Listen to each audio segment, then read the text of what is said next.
અંકલેશ્વરના બોઈદરા ગામે શેરડીના ખેતરમાં NTCLની પાઇપલાઇનમાં લીકેજથી ખેડૂતનો નુકસાનનો આક્ષેપ. અંકલેશ્વર તાલુકાના બોઈદરા ગામમાં સર્વે નંબર 544માં જીગર કુમાર પટેલનું ખેતર આવેલું છે. ખેડૂતના આક્ષેપ મુજબ છેલ્લા 1 વર્ષથી ખેતરમાંથી પસાર થતી NCTL લાઇન લીકેજના કારણે ખેડૂતને મોટા પાયે નુકસાન થઈ રહ્યું છે.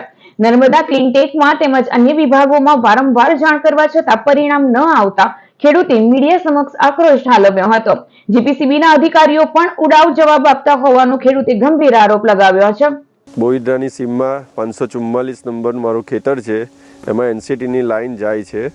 એમાં આજે વર્ષ દિવસ પહેલાંનું અમારું લીકેજ છે. અહીંયા એમાં કેમિકલવાળું ગંદુ પાણી એટલું બધું નીકળે છે ને એટલું બધું મારે ખરાબ પાકને નુકસાની થયેલી છે. હમણાં હાલ મારે ખેતરમાં શેરડી છે ઊભી.